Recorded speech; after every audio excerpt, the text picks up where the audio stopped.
Découverte dans la matinale. Avec ses 2 millions d'hectares de savanes boisées, des forêts luxuriantes de faune et de flore variées, ses 8 parcs nationaux et ses réserves nationales. La Côte d'Ivoire est un exceptionnel espace de découverte pour les amoureux de la nature. On va découvrir le parc national de Tahiti, qui est un parc national de la Côte d'Ivoire situé à l'ouest du pays, à proximité de la Guinée et du Libéria. Il couvre 4540 km² autour du mont Nyenenkoué et renferme l'une des dernières forêts primaires d'Afrique. Il est prolongé au nord par la réserve du zone et peuplé d'entre autres d'éléphants, de buffles, de singes, de céphalophes, de zèbres, d'hippopotames et de panthères. Il fait partie des réserves biosphères depuis 1977 et il est inscrit au patrimoine mondial de l'UNESCO depuis 1982. Les principales menaces pesant sur la région sont la déforestation, la fragmentation forestière et le braconnage qui a gagné en importance au XXe siècle. En Afrique et avec la généralisation des armes à feu et avec le développement des routes et pistes forestières.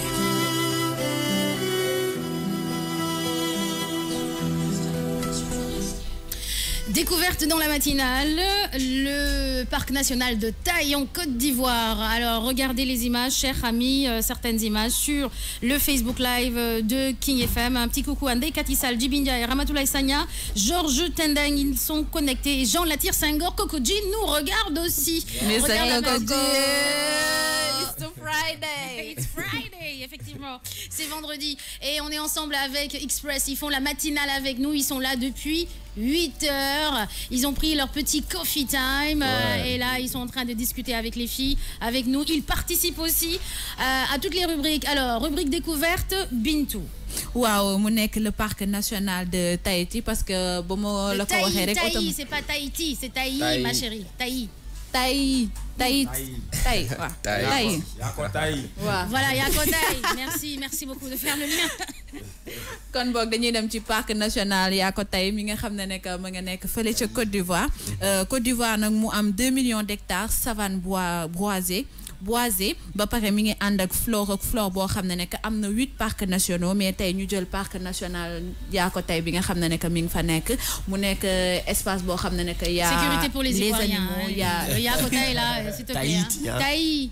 Taï mu nekk espace boo xam ne nekk ñu ngi ko def réserve biosphère depuis 1977 ba pare UNESCO daal di ko def patrimoine mondial depuis 1999 dañ koy protéger bu baax a baax. Pourquoi? Parce que fële ca Côte d'Ivoire ñoom ñi ngi dundu phénomène boo xam ne nekk maanaam déforestation bi at disparition des animaux ndax dañuy jël éléphants yi wala lépp loo xam ne nekk c'est animaux yi di leen jël di leen jaay wala di leen sacrifier et tout ça moo tax ma indi tey parc national Yako Taï te fii ci King Morning dañuy prôner lépp loo xam ne nekk c'est le tourisme national wala le tourisme fii si suñu biir dëkk bu baax a baax. Effectivement, le tourisme national, le tourisme africain aussi parce que il y a un échange qui est de plus en plus intense entre les pays africains, entre le Sénégal et la Côte d'Ivoire, le Sénégal, le Burkina Faso, le Sénégal, le Mali, le Sénégal avec la Guinée, etc. Et puis on met en avant aussi ce qui se passe chez eux parce qu'on ne sait jamais si vous êtes invité par exemple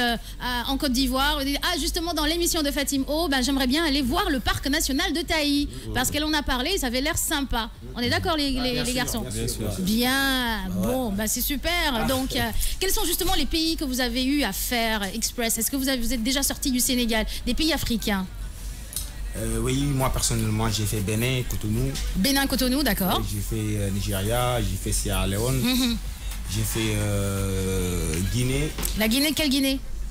Conakry? Ouais, voilà. Moi, j'ai fait Gambie seulement. La Gambie, en Afrique.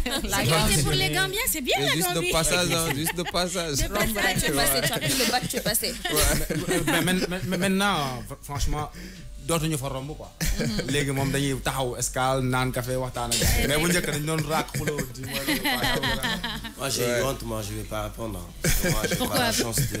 T'as pas encore eu la chance de. Demuma si pays africain quoi. Ouais. Je suis parti voir les autres pays européens. Non mais y a pas de souci. Écoute, ça fait partie de la découverte, hein, les autres pays européens. Moi j'ai fait France, Italie, Allemagne. D'accord, France, Italie et Espagne. Bruxelles aussi. Bruxelles. Ouais, on a fait Bruxelles, France, Italie, Allemagne. Allemagne. Ensemble, ouais. Et quel est le pays? Et Madrid, Espagne. Et en Madrid. Et quel est le pays justement européen que vous avez apprécié? Bah moi l'Italie. L'Italie, parce qu'à un moment donné, on se sentait carrément au Sénégal, à un moment donné, tu vois. On avait vu comment ça se passe là-bas et on a beaucoup appris parce que biñ fa démé gis nañ bu baax xam nga li nga xamanteni biñu fa démé dañuy gis dañ fay jàng lu grave quoi da ngay après da ngay sax am kersa wu ñi nekk fi di wax sen frères yi nekk foofu est-ce que do leen yónnee lii ça se passe terriblement dur là-bas. Ah oui, c'est très dur effectivement, c'est vrai que au Sénégal, on a tendance à penser que les gens qui sont en Europe, peut-être qu'ils ont un arbre et qu'ils sont juste en train de cueillir l'euro ou le dollar. Mais nous on a eu à faire cette province en Italie. On a assisté à des franchement à des scénarios, des tableaux inexplicables. Moi les gars m'ont expliqué ça. Europe, c'est pas l'Eldorado. Vous voyez, gars yi li ñuy daj foofu di yónnee seen ay njaboot fii. J'en suis sûr que ni ñu leen fekkee ni ñuy décarcassé woo s'ils faisaient pareil au Sénégal, ils allaient avoir le double de sécurité. Honnêtement, ci seen xel li ñuy utiliser si force ci énergie ci lépp ci temps. daw bi metti na de. Honnêtement, buñ ko defoon fii mu amone ben mesure d'accompagnement quand même aussi dina am solo aussi quoi. Mais est-ce que xalaatoo ne c'est par rapport à un complexe parce que tay ñom li ñuy baña def fi par exemple da ngay xol tay ko ci ne woon de venir faire le marchand ambulant. Aujourd'hui, être marchand ambulant, c'est un travail tant que tu gagnes ton argent à la sueur de ton front. Et pourtant, eux, ils le font là-bas et même pire. Parce qu'à chaque fois qu'il y a les policiers, à chaque fois que tu as quelqu'un que tu vois, voilà un truc que tu ne connais pas, avec les risques de te faire tuer, le racisme, les gens qui... Parce que les Italiens, par exemple, sont très racistes. Mais bien sûr. Ils sont très, très racistes. Je rebondis sur ce que tu viens de dire parce que, justement, parce que j'ai passé une partie de mes vacances à Rome et j'étais avec une amie artiste et sénégalaise, mais qui est née en France et qui habite en Italie. Et elle disait, Fatim, la semaine dernière, il y a un Sénégalais de 50 ans qui a fait une crise cardiaque parce qu'il a vu les flics. Voilà, comme tu as dit, parce que de fois il a vu les flics, il n'avait pas le droit de vendre des jay, de là faire son étalage. Et donc il a vu les flics, muy jël bagage yi rek di daw 50 ans kërëp daanu. Crise cardiaque. Bah ouais, c'est ce qui se passe. Nous, comme dit le Bravo, un jour, il y a des personnes, on a subi cet acte de racisme. Lorsqu'on dundul. Donc parce que nous on voyait ça à la télé, c'est des racistes, quelque chose comme ça. Mais ce qu'on subirait carrément ni à vivre voir, c'est comme si c'était des pics.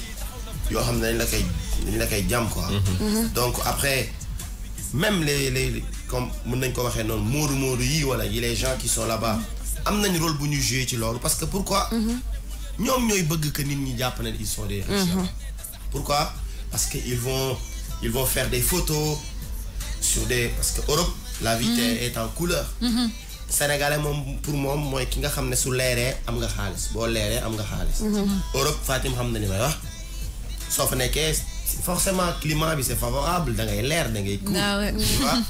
Donc Sénégalais dañuy rapprocher lolu ci yaangi innocent. Boy gis nga ni nga léré alors que climat bi fofu même les clochards sont bien cool. Ben ki sen yaram. Légui su fekké da nga fa nek di ñoddi ben affaire tout le temps on te voit sur Snap. Tu es dans des restos, tu def des affaires, alors que nous ne solliciter une affaire ici. Il y a un rôle pour jouer. Il y a un rôle pour jouer aussi le fait d'inciter les gens de venir. Alors que ça se passe pas comme ça. Madame Len Kaya, damay and ak ay boy ñu tog ak ñom. Ñuy wax sen ay difficultés yi nekké. Suñ fa joggé minute après, ils font des snaps, des trucs. Après nit ñi gis ko après je pense que ben chaîne là bu ñëpp di jouer quoi. Et puis aujourd'hui par rapport au racisme, je pense que moi aujourd'hui pourquoi aujourd'hui quelqu'un ne peut pas me faire un acte de racisme parce que je me dis aujourd'hui nous on est dans leur pays mais vous tous les jours vous voyez des blancs ici ou des je ne sais pas, c'est-à-dire des Américains toutes les races hein, je parle même parce qu'il y a des Africains qui sont racistes, c'est-à-dire des Africains qui ne sont pas fiers de leur peau noire. Mais man tay comme li ñuy wax ci wolof man mënuñu ma jaay lu ma sax parce que ni ma gisee tay ñun ñu sonn seen dëkk non lañu gisee tay tubaab yu sonn fi. C'est important, continue de parler en wolof. Voilà, tubaab yoo xamante ne sonn nañ suñu dëkk. Tubaab yoo xamante ne sonn nañ Côte d'Ivoire, tubaab yoo xamante ne sonn nañ ci yeneen dëkk. Donc man aujourd'hui je les prends comme si on était pareil. Pareil. Moi, j'avais des camarades de classe qui me demandaient si on habitait sur des arbres. Sur des arbres. Nous, pour nous, en Afrique, on habite carrément. Et comment j'ai su, les taxniom, nous, khalat lolo, de moment, c'est dougu ci taxi. Taximan, bi ne me légui, tout va bien, ma wache.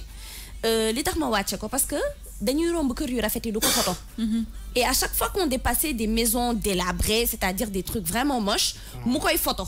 Légui, ma laaj ko lu tax mu ne daf koy yóbbu ci dëkkam.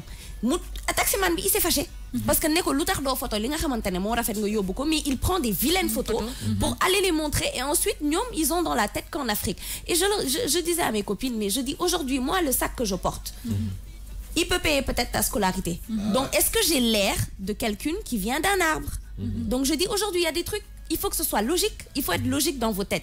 Si aujourd'hui on venait je sais pas, de la brousse, on habitait dans des arbres, qu'est-ce qu'on ferait ici à étudier comme vous, à payer la même scolarité, à manger ce que vous mangez, à habiter même mieux? Je dis, nous en Afrique, nos maisons sont plus belles qu'ici. Moi, c'est-à-dire, à la limite, wagner, parce que... Plus belle et plus grande. Voilà. Et plus belle et plus grande. C'est spacieux. Nos enfants naissent dans des grandes maisons. Bien sûr, bien sûr. En fait, de mon bon apporter l'undaou, tu côté bobo quoi. Et c'est très sensible, moi. Affaire de chienne, là. Chienne, là, dafa am fu mu jógee à la base. Xam nga tant qu'on continue à di talal loxo di organiser ay kuréel di ko tuddee yaa xam noo koy tuddee di ñaan ay aide tu vois ce que je veux dire dugg ci benn banque wala whatever wala ay organisation wala ONG wala truc ñu ne la dañ la war a jàppale ci aspect bu bien déterminé tu es obligé de donner des rapports techniques tu es obligé de donner des rapports financiers tu es obligé de donner des renseignements yoo xamante ne bi ni sa dëkk lay jóge di dem et techniquement même les Touba ils n'ont plus besoin de se déplacer pour venir ici pour comprendre le fait parce qu'il y a des rapports techniques qui les expliquent tout. Vous voyez ce que je veux dire? Donc ils ont contourné le truc. Au lieu de se déplacer, de venir maintenant, le mouvement ils vont expliquer ça que c'est vrai. Affaire c'est aléatoire. Qui dit du fille dem fallait, qui du fille dem fallait. Business bi qui dit l'identité ou ak parce que statut du ben entre guillemets. Vous voyez que tu n'es que l'identité du ben beaucoup. Mais lolu nonu ma la souligner ñëk muy aide bobu nga xamanteni bi ni dafa am ay critères yu mu laaj te critères yoyu nonu mu laaj ça donne moy base de données bi nga xamanteni bi mom lañuy am ñom pour nga xamanteni bi amatul sax soxlaatu ñu ñëw Sénégal pour comprendre que ni Ngexox fi la nek wala Kumpantum fi la nek c'est très important exactement vous voyez ce que je veux dire ils ont tout ce qu'il faut rapport technique plus rapport financier égal achat achat la jënd nañ lo xamanteni bi ni c'est jënd nañ ce compo quoi ce xaw sa kersa ce ngor ce truc quoi vous voyez ce que je veux dire c'est important pour joindre bras c'est très important ce qu'il dit parce que des fois aussi je me dis que donc comme on le dit en wolof rek ou de nous la gissé la lay ëwale quoi donc nous on est allé au consul du Sénégal en Italie Milan donc mais soo ñëwee par exemple li fay am soo ko rombee donc on est désolé quoi mais bousculade xeex rayante ci benn pukus bu ndaw boo xam ne buñ ne la fii mooy consul du Sénégal non da nga naan non soo duggee ci biir donc tu te bats pour accéder fi nga xamante ne foofu nga soxla rang tàncante bousculade yuuxu dañ leen di tàncante ba ñu yuuxu et nous quand ils viennent ici ñu xàppati leen c'est ça ce sont les Africains aussi qui montrent aussi des fois des images là-bas donc qui sont à déplorer qu'on le veuille ou pas aussi quoi donc c'est eux qui n'oubliez pas qu'on est dans un pays sous-développé et la France est un pays développé donc forcément c'est-à-dire c'est une histoire de David et Goliath ils ont tous on n'a pas d'argent aussi parce que quand on a de l'argent on est capable de payer un lopin de terre pour avoir un consulat sénégalais en bonne et due forme. Mais dans la mesure où on n'a pas d'argent, parce que tu dois payer le sol français, aux Français le droit du sol de construire, d'avoir ton lopin d'ambassade ou de consul. Et dans la mesure où le Sénégal n'a pas d'argent, donc ils font en fonction, ils ont donné en fonction de leur budget, de leur petit budget. Donc du coup, mais vous y allez. Même si c'était 4 mètres carrés, on pouvait être un peu civilisé, par exemple, se mettre en rang. Ça, je suis totalement d'accord. Je parle dans ce cadre-là. D'accord. Donc, la civilisation, par exemple, d'une manière générale, comme on le voit ici dans la rue, avec donc la manière dont les gens conduisent, la salubrité, tu bois ton café, après tu jettes dans la rue et tout ça. Oui, donc, ça, ce c'est sont des des problèmes facteurs d'indiscipline. C'est ça. Ce sont des facteurs. Parce que aussi en Europe, quoi qu'on puisse dire, ils sont organisés. Hein. Ouais. Quoi qu'on puisse dire, ils sont organisés. Donc, nous, on a eu à discuter avec des agents de sécurité là-bas, donc à Torino. Mais bon, avec sans brutalisme, quoi. Mais fille, par exemple, tu as un problème avec un flic, par exemple, donc dans les poignets. Mais ne serait-ce que nga am problème ak ben flic fofu nga wax donc dañ lay déglu yow sax yaay tangal mais ñom dañuy noppi parce que dañu xam ak doomu adama donc dañuy respecter ay droits ou nit quoi qu'on puisse dire aussi donc c'est des choses des fois amna luñ leen ëppalé mais qu'on le veuille ou pas amna lu bari lo xamné dañu ci raw en fait le problème on est que nous on est dans un pays bo xamné ne que da fay dañu yag dund ci colonisateur colonisé, dominant dominé. Et il faut pas oublier qu'il y a toujours des coopérations bilatérales. En fait, le problème est que c'est en Afrique, nous n'avons profité ci li nga xamné nek moy suñuy ressources ak suñu bop ñun ressources naturelles wala ressources humaines pour jël ci lolu pour mëna développer parce que ben français day jël ben $1000 €, wala 2000 €, ñeu il est à l'aise au fi ci Sénégal mais ñun dañuy dem fofu di galérer carrément c'est parce que nous-mêmes on se respecte pas bo gisee médias yi à chaque fois dañuy wone sen deug moy famine Tanzanie bi fi wala Éthiopie dañuy wone ay cas catastrophiques yo xamné nek c'est ça l'Afrique en fait. Comme tu as dit tout à l'heure, c'est très important parce que nous avons un projet qui nous donne Feed the Future, nous avons ces régions et tout ça. Mais Barack Obama, il a envoyé 1000 tablettes. Tablettes, c'est connecté automatiquement. C'est-à-dire par rapport aux données et tout ça. Malheureusement, comme nous l'avons dit tout à l'heure, c'est nous. Le problème, c'est nous parce que nous avons beaucoup développé, nous avons beaucoup évolué, nous avons beaucoup changé. Solution parce de que les Sénégalais, facilité. ils sont Europe, ils tout du sane acte simbedi. Mais bon côté, il faut se dire la vérité. Là-bas, journée, tu as 70 000 la journée. Fils, pouvoir d'achat, tu ne peux pas te permettre à 1000 francs. Donc, par rapport aux conditions de vie, beaucoup de Sénégalais préfèrent aller risquer leur vie, être là-bas, que toi, fille, de galérer. Parce que fille, tu as des sociétés. Ça va beaucoup en parole. Hein. N'oubliez pas qu'on est une radio musicale. Hein. Je sais que le sujet est passionnant. Ouais, Fatim, oui, mon grand. Fatim, il faut suivre le débat. Je voulais savoir une chose. Oui, dis-moi, mon grand. Le SMIC au Sénégal, c'est combien? Le SMIC, normalement, il est entre 50 et 65 000 francs CFA. Ok, d'accord. Je pensais même moins. 30. Ah, ils ont diminué? Si ils ont diminué, c'est pas bon, hein. Je pense que c'est même moins de 40. C'est pas bon, parce que une fois j'ai calculé et le SMIC, tu peux à peine acheter un sac de riz. Je pense que le sac de riz coûte 25 000, donc à peine un sac de riz. Et donc, moi en fait je calculais, voilà. En tout cas, c'est moins de 50 000. Je pense pas que c'est. Ils ont diminué alors. C'est des réalités à tenir compte. C'est pas bon. C'est pas bon. Des réalités à tenir compte selon le contexte. Vous voyez ce que je veux dire et les circonstances et le contexte. Parce que souvent, nit dina def lo xamanteni gënalu ko. Le SMIC sénégalais a diminué. Mince. Vous voyez, donc lolu yëpp dafay parce que répercussion dëkk bo gisee nga xol ni mo mel ci kaw da nga xam ne ay répercussions la yoo xamante ne bii c'est des répercussions c'est des réactions ay réactions la ay répercussions la te loolu noonu yëpp aussi buñ ko delloowaatee dañ koy delloo aussi ci ñi nga xamante ne bii ñoom la ñu dénk administration dëkk bi gestion dëkk bi whatever yooyu ñoom lañ ko dénk donc ñooñu responsabilité bu extraordinaire la ñu am ci seen loxo parce que pouvoir la ñu jox et pouvoir bu nekk responsabilité bu nekk pouvoir la. On peut passer à la musique? Ouais.